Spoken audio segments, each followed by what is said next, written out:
Ampa had just moved to a new city to live with his uncle in hopes of finding better opportunities. God smiled on him. After 2 months of searching, he got a decent job. It wasn't much, but it was a start. He had savings and a dream. He also had a woman he loved deeply. Her name was Abina. They had been together since university and had built their relationship on trust and faith in God. Their plan was simple: once he got a job, they would get married. Abina already had a job, she was supportive and didn't mind starting small. But there was a storm Ampa didn't see coming. His uncle's wife, whom he respectfully called Wanti, was not happy with his decision to get married. She masked her disapproval in smiles and motherly advice. "You're too young," she said. "You need to focus on work," she insisted. "You need more time before committing," she repeated. But beneath her words was another agenda. She had developed a secret and sinful desire for Ampa. And when he rejected her subtle advances, just like Joseph rejected Potiphar's wife, she turned bitter. "If I can't have him," she said to herself, "no one else will." Ampa, a staunch believer, had always been respectful.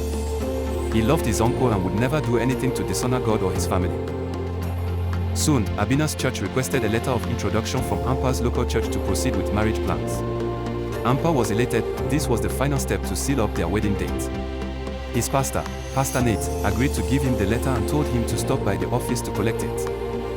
But on the morning he went to pick the letter, nothing went as planned for him. The church administrator refused to give Ampa the letter. "The pastor changed his mind," she said vaguely. Confused, Ampa tried calling Pastor Nate, no answer. He called again, his phone was now switched off. Because of his busy work schedule, that day was also the only day Ampa could travel to meet Abina's church family. So, he really had to get this letter and travel to Abina's city. Abina's parents, church elders, and even Abina herself were waiting for him in her hometown. He felt the weight of expectation on his shoulders. Panicking, he drove straight to Pastor Nate's house.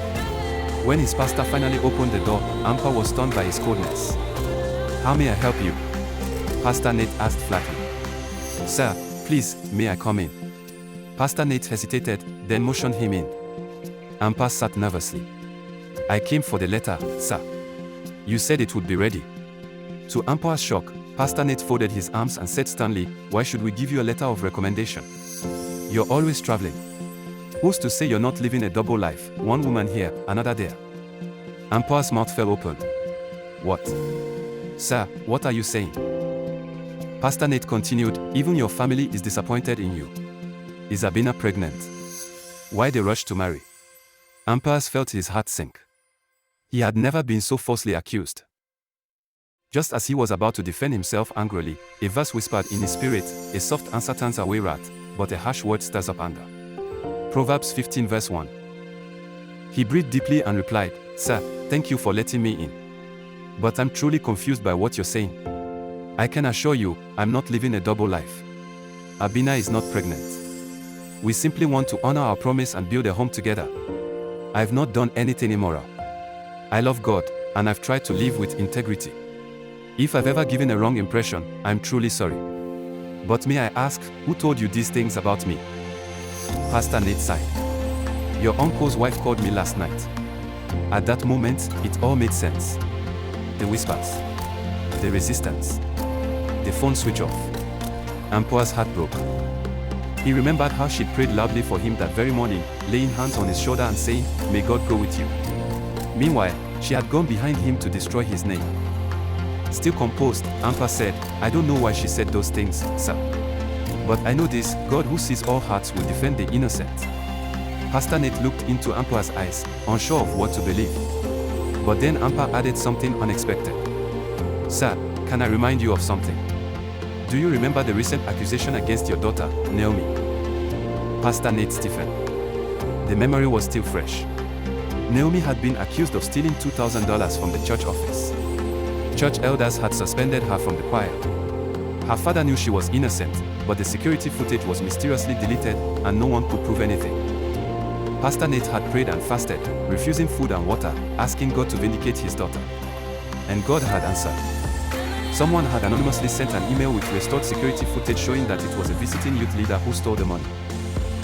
That anonymous helper was Ampa. "I found the footage from our company's backup servers," Ampa said gently. "I couldn't bear to see Naomi's name dragged through the mud. She didn't deserve it. Pastor Nate sat in silence, speechless. You, he whispered. Ampa nodded. Sir, God used me to defend your daughter. I didn't want any praise. I just wanted truth to win. Overcome with emotion, Pastor Nate said, I judged you without asking for your side of the story. I did to you what others did to my daughter. Proverbs 17 verse 15 says that, he who justifies the wicked and he who condemns the just, both are an abomination to the Lord. I am so sorry. He opened his drawer, pulled out a sealed envelope, and handed it to Ampa. This is your letter. I actually prepared it days ago. But after your auntie's call, I withdrew it in confusion. I allowed myself to be misled. Ampa smiled. I forgive you, sir. Truly. As he turned to leave, Pastor Nate said, why would your auntie do that to you? Ampa paused. Sir, not everyone who smiles with you wants the best for you. The heart is deceitful above all things, and desperately wicked, who can know it? Jeremiah 17 verse 9. As Ampa was about to drive off, Abina called. Are you on your way? She asked. Yes, he said, voice trembling. God just gave us victory. What the enemy meant for evil, God turned it around for good. He arrived just in time. Met Abina's church leaders. The wedding was approved. And today, Ampa and Abina are joyfully married. His auntie never admitted or apologized, but Ampa forgave her anyway. Because vindication comes from God.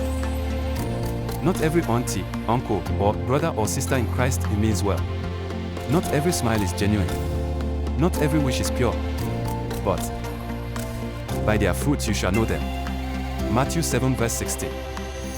Psalm 37 verses 5 to 7 says, commit everything you do to the Lord. Trust Him, and He will help you.